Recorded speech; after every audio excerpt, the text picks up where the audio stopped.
Welcome. In 2005, Jake Birkett formed Great Alien Games. 13 years later, he's more than 11 games under his belt, including casual hit Regency Solitaire and his latest game, Shadow Hand, for PC and Mac. Jake's not only got vast experience at every aspect of managing development, he understands the market, knows how to track everything, and has found a sustainable formula for success over time. He has a very natural and approachable style. To have you here today is fabulous, and welcome. Thanks very much, Simon. Glad to be here. I'll dive straight in, start maybe with a little bit of strategy. Your approach really demonstrates that you don't necessarily need a massive hit to be successful and make a good living from the games business. What are the key elements that make up your strategy that allow you to create a living out of small indie games? I think it's flexibility, because I have had to sort of change what I'm doing over the years and try different things out. I mean, you know as well as I, the game industry is very fast moving.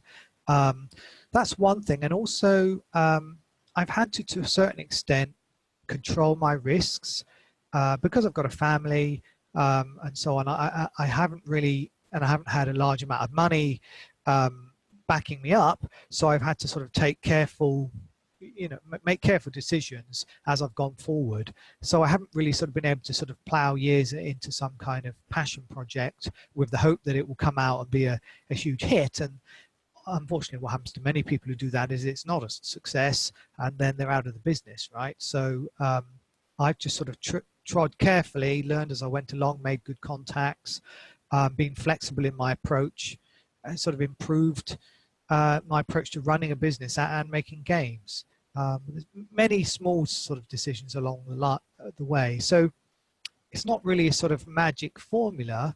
It's just something that has worked out for me as I've gone along, Initially, how do you sort of choose the niche that you're going to work in? Do you have particular favorite niches, and do you research into them? The reason I for most of my sort of career, have made what are called casual games. Now, when people hear casual games these days, they think of phone games. But actually, back when I sort of started making games commercially, 2005, casual games meant downloadable games for PC and Mac. And there were specific types of games sold via casual distributors online. So you would tend to download a demo, play it for an hour, and if you liked it, then you would buy the game. So casual games are things like match 3 games, hidden object games, time management games, card games, puzzle games. And so actually when I started, I was making an arcade game called Iron Fist, which nothing to do with the Marvel franchise. It was like a multiple scrolling beat 'em up game. But I realized at the time it was going to take too long to finish and that there wasn't a decent market for it. Because this is before Steam, it's before Xbox Live indie games, before loads of decent ways to sell your game. And at the time I played Bejeweled, and I thought that's pretty good. I can probably make my own sort of version of that and riff on the design and so on. And casual games were a market that was selling. So I didn't sort of make my dream project, but I did make a game that I thought had a viable market. And I enjoyed the whole process of getting my engine up and running and making that game and then getting it out there. Though admittedly, my first 2 games did not sell very well. And it wasn't really until the 3rd game that I began to hit my stride and make better money from the market. And that kept on going. So my niche is casual downloadable games mostly, except for Shadow Hand, our last game, which we made specifically for the Steam audience. It's got certain casual trappings and feel about it, but it's got a lot more RPG elements, a bit more sort of hardcore gamer elements, and it was, as I say, designed for the Steam audience. So that's a different thing that we did, and it really the target market and demographic and platform you're aiming for should define what you're doing game design in your game design wise in your game, and artistic style and everything, your marketing, everything has to be carefully targeted. You can't just sort of make a random game and hope that the platform you're putting it on will like it. Did you play like the latest games in your chosen genre and make a list of those and really research into what the best features were? Yeah, that's actually definitely the way I work. So I download the best games. Back in the day, I was downloading the best match threes. In fact, for many years, anytime a competitor came out with one, I would download it, look at it, see what was good about it, what wasn't good about it, and I made lists of what I felt made a good match three game, and I tried to incorporate those elements into mine.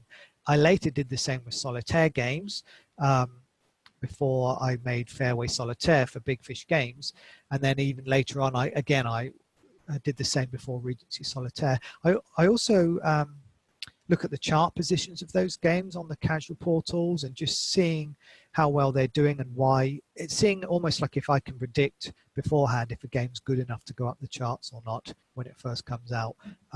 Because if I can predict it, then I can emulate the things that I think it's doing right.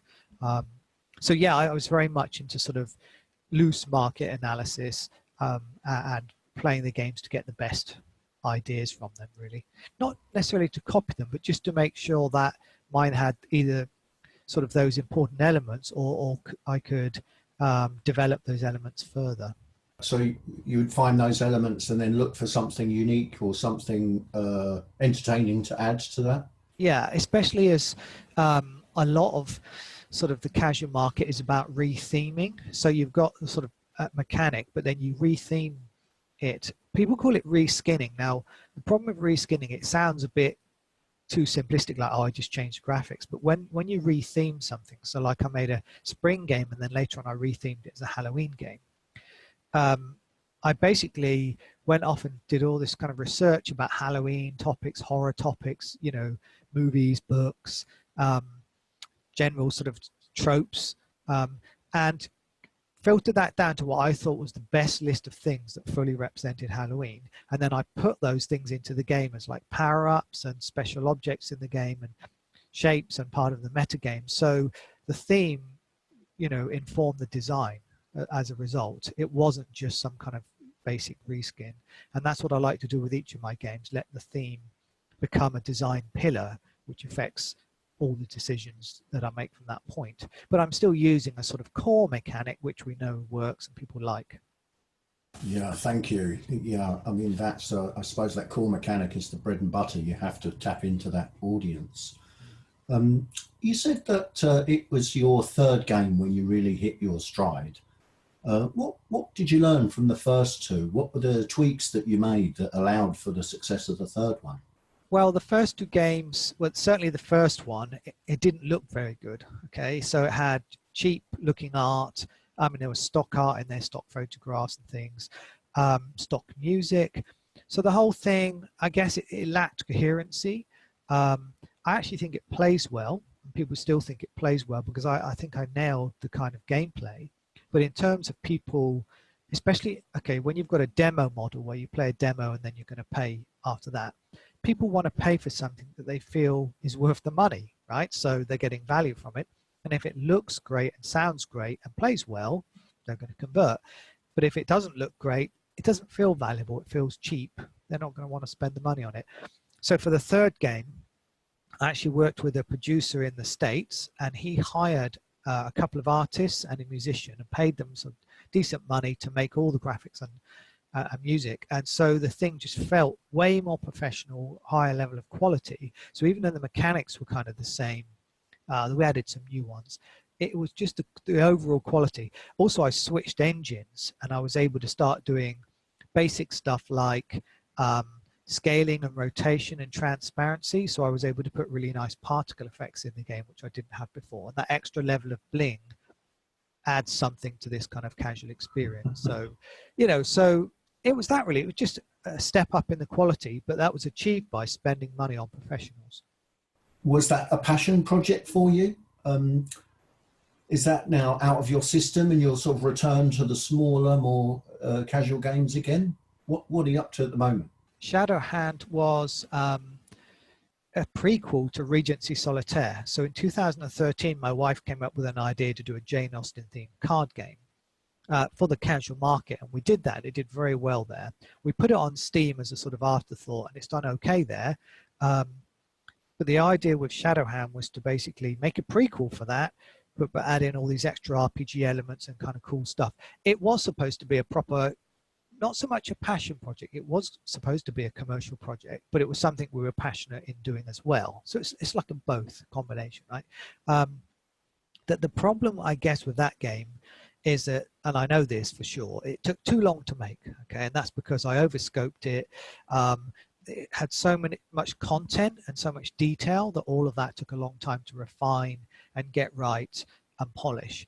So the game took too long, really, to be commercially viable, and it ends up looking like a passion project, but really it was a sort of overscoped, commercial project that we were passionate about. But yes, what are we doing now is we're actually making a different version of Shadowhand for the casual portals. The reason is, as it stands, if we try and put it on the casual distribution sites, a lot of the players won't like all the RPG elements, the sort of more complex elements, and the dueling. So we're actually taking that out and going back to just a core story with the main character and everything else, and just plain levels to play through, but still with all the various cool mechanics and upgrades and power-ups you can get, just with the combat taken out, which sounds weird, but it will actually work very well, we think, for that market, and could generate a whole load of extra revenue separate from the Steam revenue. So that's why we're doing that. That won't take very long. That's a sort of a small, no-brainer project that doesn't cost any third-party money, just my time and my wife's time to help with the design.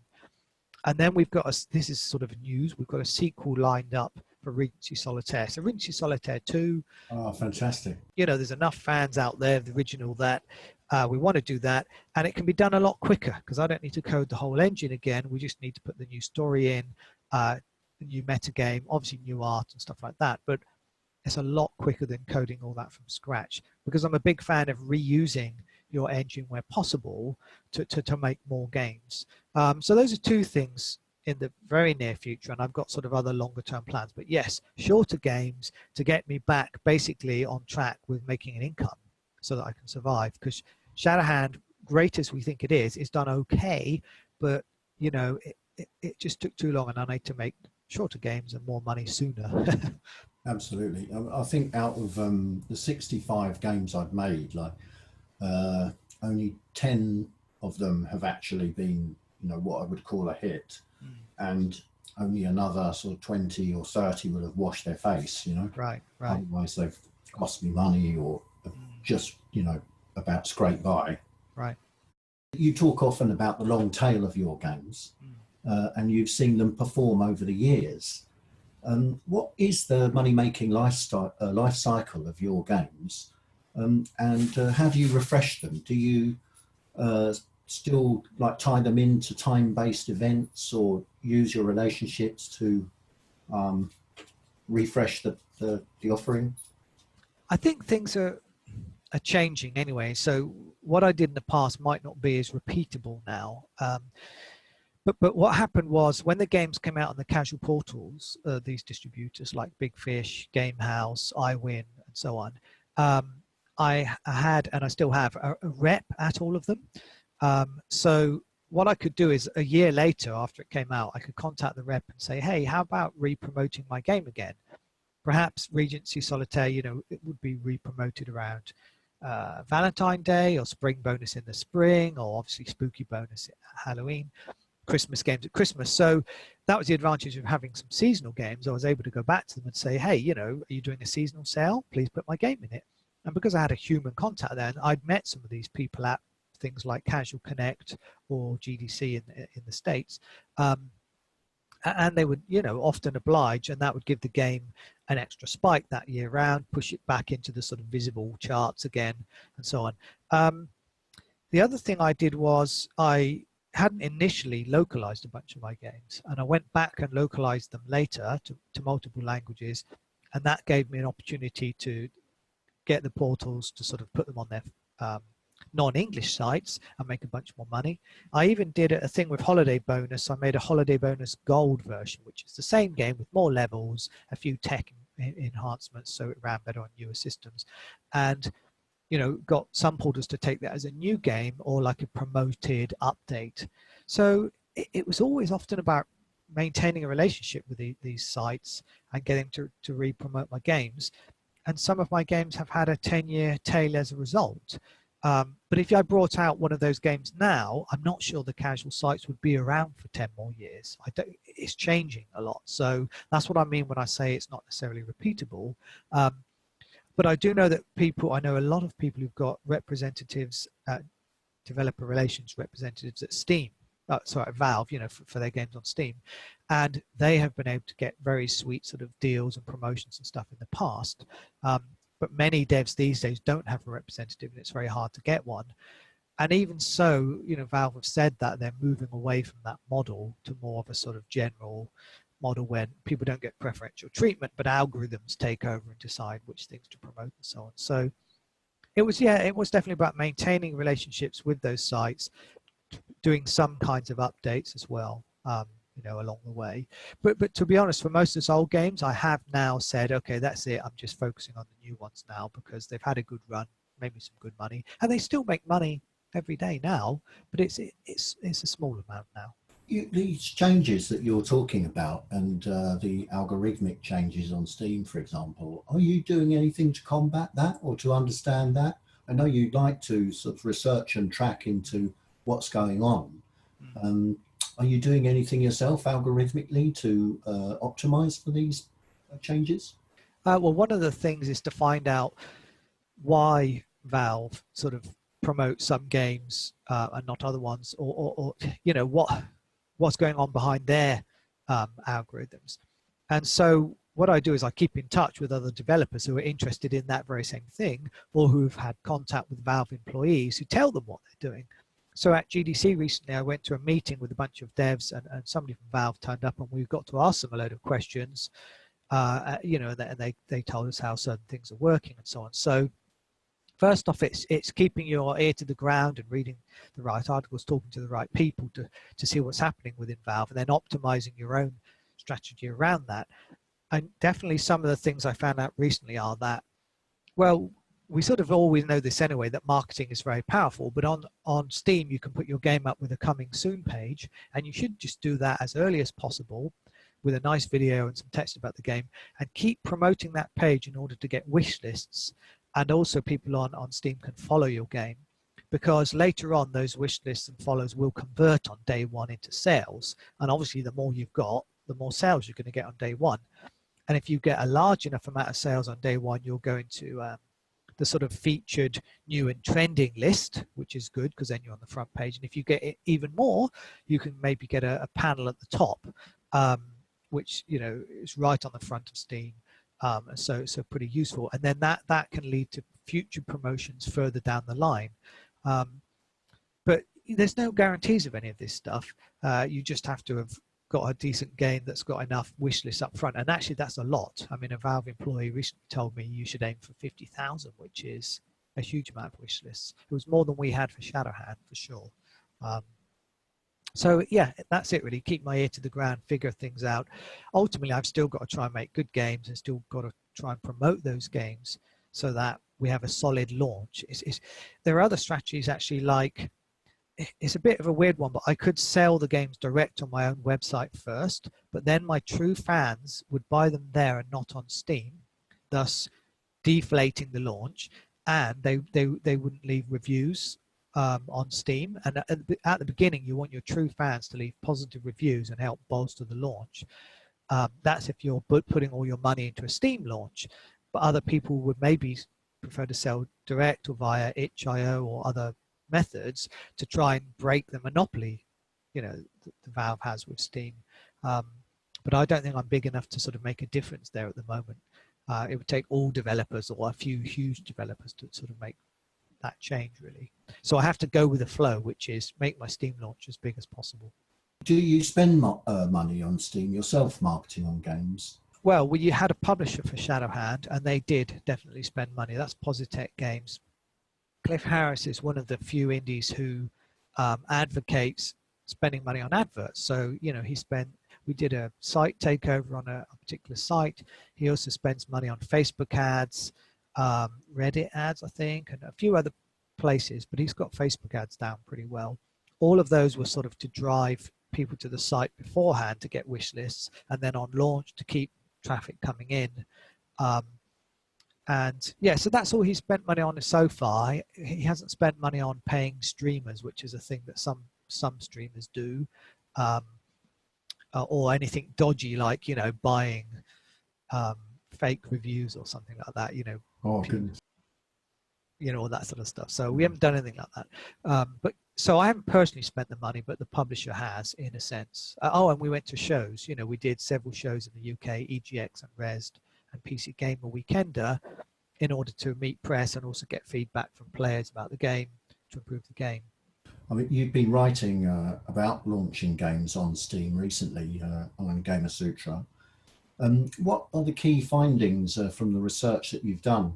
So wish lists, if you have wish lists before you launch, each one ends up, you end up with about 0.5 sales per wish list in the first week. Okay, so they don't all come from the wish list. So you might have 10,000 wish lists and they convert at 20%, say. So you get 2,000 sales from wish lists, but also just generally at launch, you'll get a whole load of organic sales come in, and they might be another 4,000. So you might end up with 5,000 or 6,000 sales. So wish lists correlate loosely, you know, at about 0.5. So you can say if my game's only got 100 wish lists before launch, it's not going to do very well. But that's indicative of your marketing ability as well as anything, really. So that was one thing. Then your first week of sales, if you multiply that by about 4.5, 5, that will end up being your first year of sales. Okay. Now the range was more like 2 times to 10 times, but that's really useful because if you've just launched your game and it's made $10,000 in the first week, you can say, well, it's probably going to make about 50,000 in the first year. Worst case, 20,000. Best case, 100,000. That's not a lot of money if you're making a game. You know, you spend a year on it, especially if you've got a team. But you can then use that to budget, you know, or look at your cash flow basically for the forthcoming year, rather than being in some sort of illusion that, well, it only did 10,000 the first week, but surely it's going to do 52 times that in a year. You know, that's not going to happen. It's going to be more like 5 with regular sales and so on. And then another piece of information I found out was to do with, there used to be a site called Steam Spy, well, it's still there, where you could look up games on Steam, and they had scraped the players' data to see, okay, this game has got 10,000 owners, and from that you could roughly calculate the revenue the game had made. But Valve changed their privacy policy recently, and they've hid all the sort of player games by default, so Steam Spy hasn't been able to show that information. So I went back to an older method, which was looking at the number of reviews and multiplying them by something to work out how many units were sold. And it turns out from all this data I collected, it's about times 64. So if a game's got 100 reviews, it's got, what, 6,400 unit sales. Now that number can vary. It can be as low as times 30. And that happens for sort of story adventure-y games that are quite short, that players play and feel connected to and leave a review. And for more sort of sim or roguelike games or RPGs, it's more like 100 times or over. But it still gives you a ballpark. And that's often all you really need to know. If you look at a game and it's got 10 reviews, you know that unfortunately it's not done great. But if it's got 1,000, well, they're doing pretty well. You can use that to approximate units sold and revenue. Though you know that's only maximum revenue, because you've got things like discounts would reduce that revenue. So those are some key things I found out recently. But it's all about Steam because that's the kind of market I'm interested in. And it's to help developers be realistic about what they can expect. So they don't have these sort of grand hopes of spending 3 years on a game, you know, releasing it and making millions, because that's the sort of success story you hear about, but it isn't the reality for most devs. And I'm very worried about people betting their sort of savings or house or sanity on a game and having it fail. So that was the reason behind me doing all this stuff. Yeah, thank you. I got the opportunity to read some of it earlier, and it's fascinating. And that's all up there on Gamer Sutra if people would like to find it. Or my blog, if I can say that as well. So that's greyaliengames.com/blog. It's on there. Do you use other sites to drive traffic to Steam? Do you market at other places? Do you try and build a community from elsewhere? Right, that's a good point. Yeah, I mean, we do have a Facebook page for each game and one for the company as a whole. So we can post news on there, drive people to Steam, or let them know if there's a sale. I mean, I think that's fairly standard amongst developers, but not everyone does it. Because many of our games are casual games, those users are more likely to be on Facebook, by the way, than users of other genres. So that's also works in our advantage. Obviously, I have a Twitter presence as well. It's not giant, but it's enough that um, when I mention about new titles or things like that that are going on, enough people will retweet it and help me out. Often fellow developers. You're often wondering if the only people buying your games are other developers who see, you know, you tweeting about stuff. But I'm sure a certain percentage of my sales are other developers. But Twitter, obviously, we can drive things there. Some people use a lot of, you know, do a lot of stuff on Reddit and are active there, but I can't say that's something I got into doing. We tried stuff like Instagram and Tumblr and stuff like that, but I don't think we got much traction, but we didn't put a lot of energy into it. I have also made dev blogs, sorry, not just blogs, which are on my own site, but video logs, which I put on YouTube, and certain people would follow those and follow the progress of the game. I haven't been streaming yet using Twitch, but that's something which obviously some devs do and can build a community on. So various places. Also within the casual market, there are a couple of casual forums, and these are players who go there to discuss games sold on Big Fish or whatever, so games like mine. And I would sometimes drop in on those and have conversations with people and let them know about my new game. And some of those would ultimately, you know, buy the game and help support me. I mean, that's sort of fairly small fry though, compared to sort of, you're only going to get tens of users, I guess, but it's quite nice to get their feedback on what they like and don't like about games, because they're kind of power users, you know. So I do a variety of things. Probably could do more. I mean, but I'm not a full-time marketer and we don't have one. So my wife and I try to do this stuff alongside making the actual games and running the business. But it's also why we worked with Cliff as publisher for Shadowhand, because he could take a certain amount of that off our plate. But yeah, I think some people even hire a proper community manager to do all that kind of stuff. But it's a bit of the old chicken and the egg, really. It's like until we have the sort of money or traction there to do that, we're not doing it. But if we did it, maybe we'd make we'd make more money. So who knows? The version of Shadowhand that you're making now, the more casual version, will you still be able to tempt people like Big Fish into giving you an advance for that, or are those days gone? That's a good question. Well, Big Fish, I don't think they ever gave advances as far as I know, but I did get a couple of advances from some other sites actually. But those days might be gone from what I've heard talking to other casual devs. Because one of the things, I haven't released a casual game since 2015. Okay, so one of the things I did at the beginning of this year was hit up all my old friends who are still making casual games and said, what's the state of the market? And I asked them, are your games still selling? Have you noticed a decline in the last couple of years, and could you put a number on that? You know, are the contacts still present? You know, is there anything else I should know, like delays launching? Because some sites have reported to have up to 6 months delay. So imagine you made your game, gave it to them, wow, and then had to wait 6 months for them to ship it, and then another 2 months to receive the revenue. Whoa. That could seriously put a crimp in your cash flow. So yeah, I mean, but finding out how the market was going from my friends was very valuable. And I was able to sort of say with Regency Solitaire 2, this plan we've got, okay, let's say only a quarter of the customers buy it, you know, as before, can we still be successful with that game? And the answer is yes, if we spend a quarter of the amount of time making it. It will be the same success as the original game, you know, so it was good, but I ran proper numbers on all of that stuff. You know, I ran a spreadsheet, I looked at the cost, the amount of time to make it, potential revenue, just decide, okay, it's viable. Worst case, it's kind of viable. Best case, it's actually pretty good. So that's why we're going ahead. Yeah, great. And, you know, it's a market that you know well and a customer base that you know well. How do you fund your games now? Will Cliff be funding your next game, or would you? How are you going about it? I funded games in a whole different ways over the years. I've actually applied for a thing called the UK Games Fund, which is a grant. That's actually for a third game I haven't mentioned yet, but I'll only mention that if we get the grant and it goes ahead. Thank you. We received a grant before, which we used for Regency Solitaire. That was from Creative England.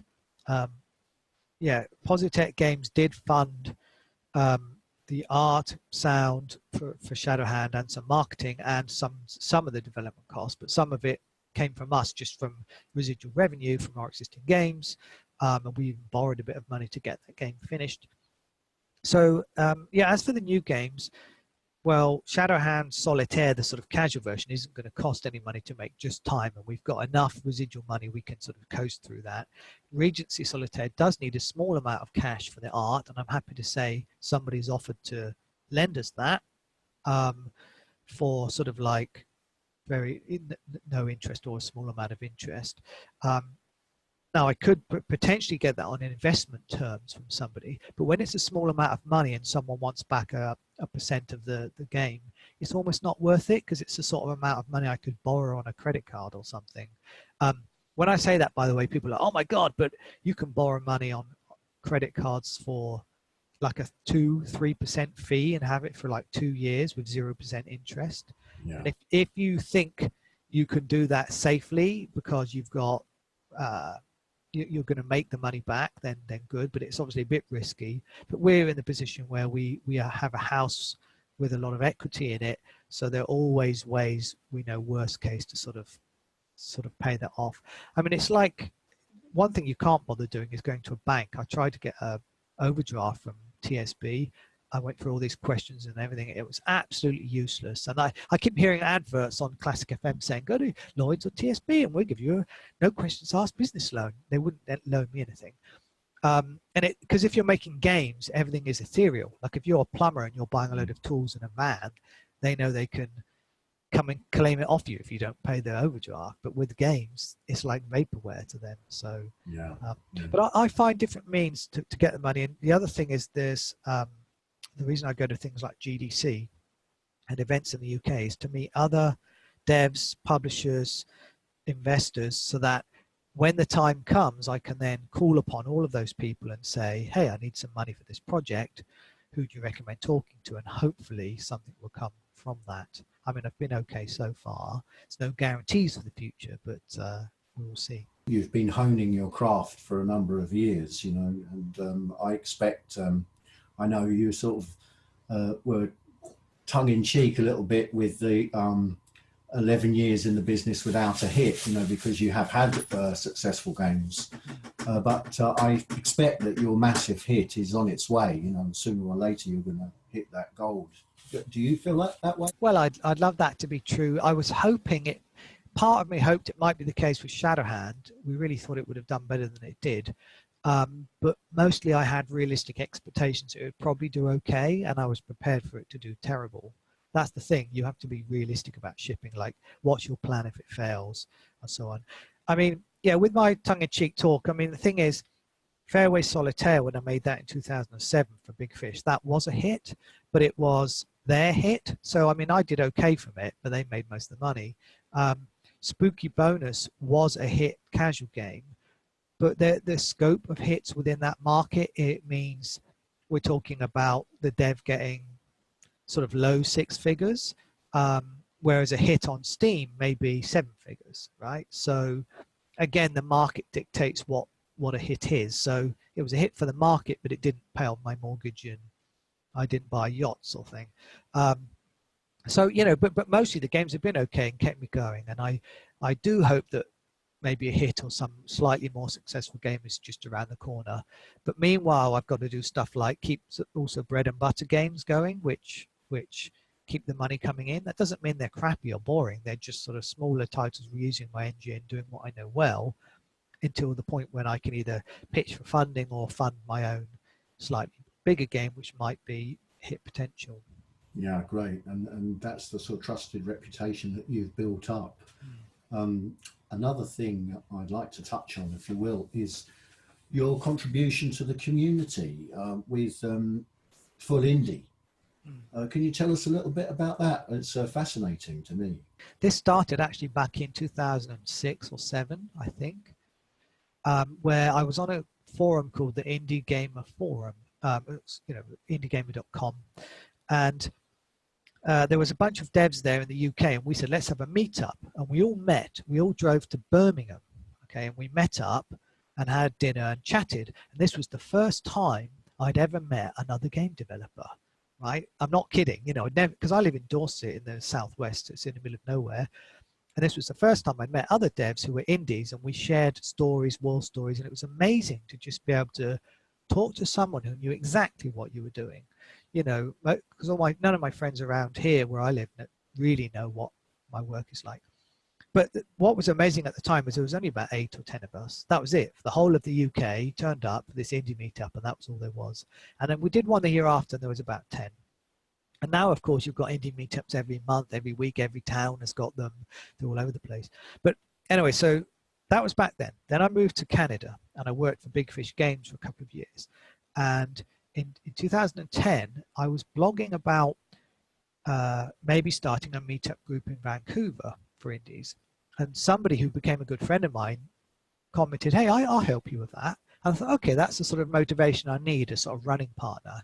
And I met him, a chap called Alex Vostrov, and we set up our first meetup in, we were going to have it in a cafe or something. And then about 50, 60 people signed up. We were like, holy crap, we can't hold this in the cafe.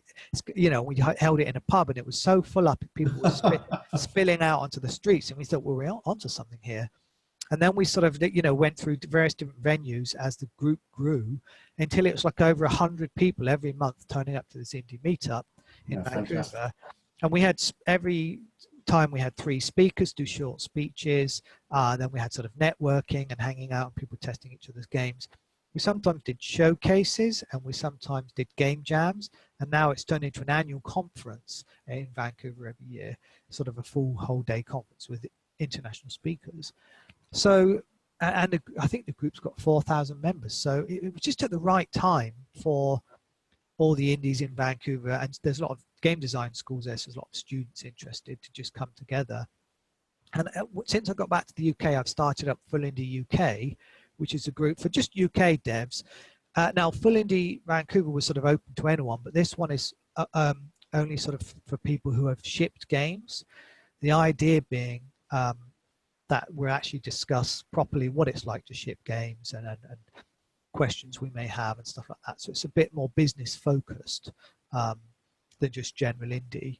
So I sort of run that. And we did a few events a few years ago, but I've been a bit slack on that front really, and need to sort of set something up again soon. But we communicate via a Facebook group, private Facebook group. But fullindie.co.uk, people can apply to join that if they're interested, and I can give you a link afterwards. That's great. And the only real criteria is that you must have shipped a game. Yeah, you've got to ship a game on some platform, because a commercial game, I should say, that you're in it seriously, sort of thing. You've been 13 years in the business or so? I think so, yeah. Yeah, and you must have a few hairy stories from the working in the industry, both good and bad. Are there any you can share with us? When I was making Spring Bonus, towards the end of that, my wife got super, super ill, and I was supposed to be shipping the game in this morning where I'd had 1 hour sleep because I've been up testing the game all night. By shipping, I mean sending the build off to Big Fish Games and all the portals well enough in advance so they could get it ready for Easter, because you can't miss deadlines like that. But yeah, my wife came in the morning, I was supposed to be shipping it, and was super ill, and she had to go to hospital and then ended up with all this sort of treatment and stuff. I did actually manage to go back, I think, and ship the game later that day or something, but I'd just been crunching, doing like 80-hour weeks, and then this sort of happened at the end. And it was just a sort of reminder that life happens. You can be working on a game, have this deadline, and you could have a health problem, a family member could, you could have bereavement, you could have any kind of crazy thing can happen. You've got kids need medical stuff as well, and so yeah, that was a very hairy moment, to say the least. But in the end, the game's done okay, my wife's okay, more importantly. So I guess that was one thing. I don't think I've had any disasters apart from the fact that my first few games didn't make any money. I mean, I didn't make any money for 18 months, right? That's a long time to survive. And so early on, we were making use of Tony Blair's tax credits, which he introduced. So if you had a childminder, you could get that paid for. And actually, that was really good for us at the time. You know, and we were borrowing money and stuff like that. But eventually, you know, I managed to pay all that back because my future games did okay. So that was hairy times. What did you ask for? Fun times as well? Yeah. And you get the good stories too. Well, I've had loads of them. I mean, it's just the indie community is what's so awesome, really. Basically, being able to meet other indies and just talk about what's going on, meeting people at conferences as well. Like that's why I like going to GDC. I've been 8 times now, and every time you go, you meet the same people again, but they introduce you to new people. And you build upon those relationships and you figure out the best places to go to. I mean, standout times there was some of Notch, who made Minecraft, going to some of his crazy sort of parties with famous DJs in them with all these lights and sound. They were pretty crazy. Or getting, I mean, I don't drink at GDC anymore, but there's quite a sort of party drinking culture. And one night I've been out drinking with a friend a lot. People get buying me free drinks all night long. And I think we went to sleep about 4 a.m., me and this person sharing the hotel. We woke up at noon, so hungover we couldn't move and get breakfast. So we ordered room service breakfast. We ate that and fell asleep again until 4 p.m.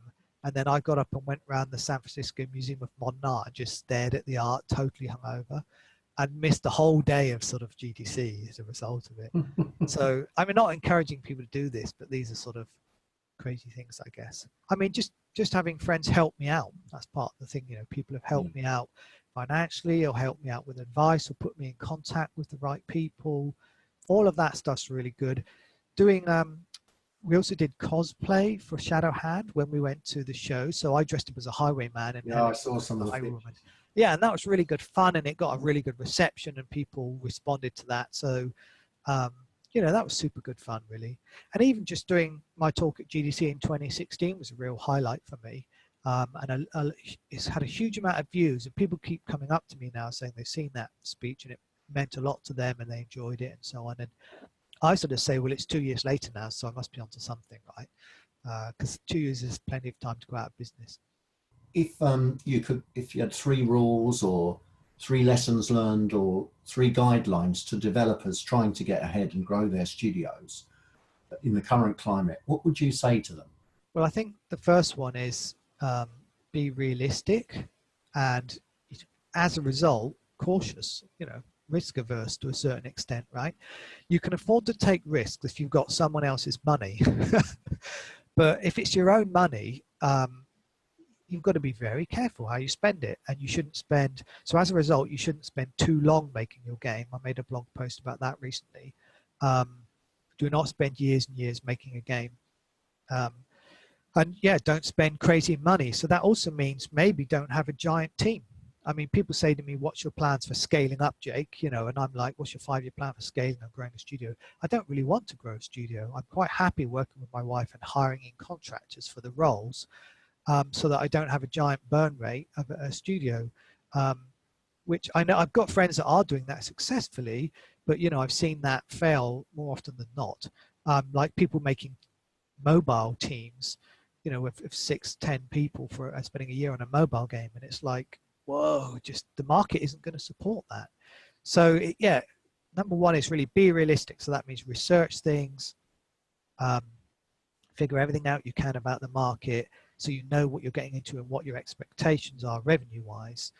And that's linked into, I guess, number 2, which is make a small game. If it's your first game, make a small game. Figure out how to finish a game, how to ship a game, and what happens. Because it probably won't make much money and you'll have to take stock and improve from that and then try again. And it might take multiple attempts before you actually hit your stride. So, is that a tip? Number 2 is basically make small games, right? At first, and maybe forever, in fact. You know, I think it's really risky spending 2 or 3 years on a long game these days when the market's changing and the platforms are changing and the zeitgeist is changing as well. You might try and make a popular genre now 3 years later, it's old hat, and everyone's made one of those.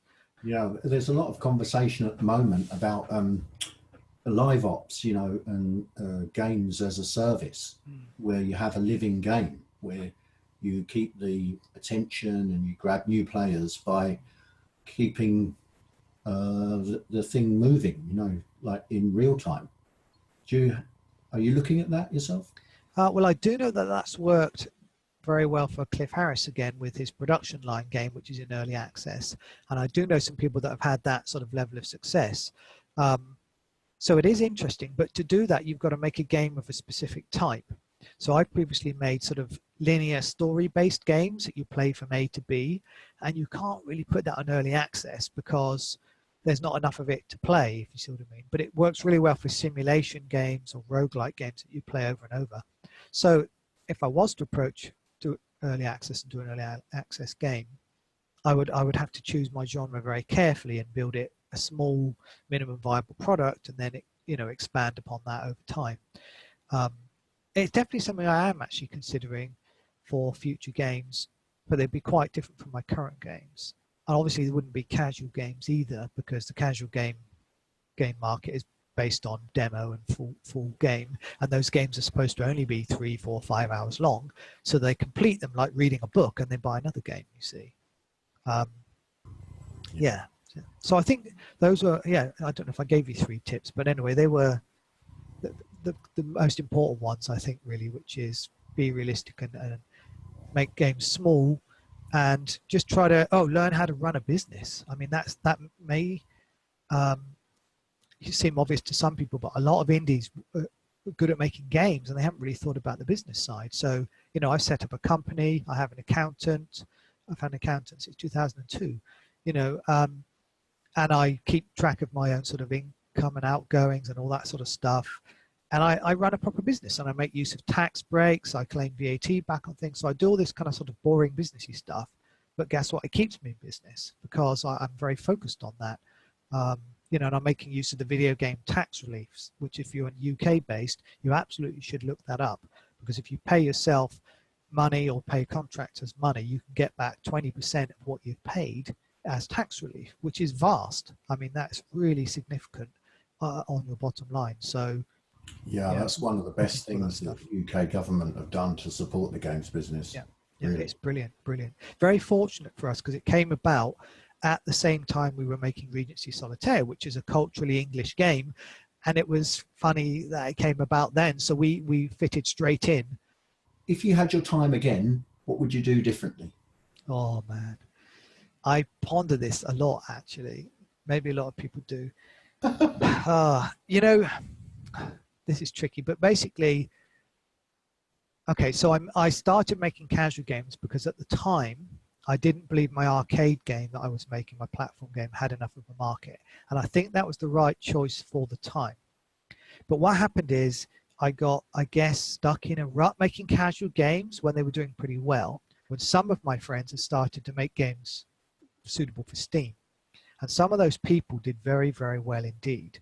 Now, that's due to their skills, the game, and so on, but it's also, and luck as well, but it's also due to the market conditions. This was at a time where Steam was a closed walled garden, and if your game came out on there, it had the potential to do pretty well, but better than if you release a game now, is my theory. Some people disagree with that, but others call it the indie apocalypse, but basically my biggest regret is, should I have around 2008, 9, 10, maybe a bit later, tried somehow to get out of casual games and over to sort of more mainstream games where my friends were doing that.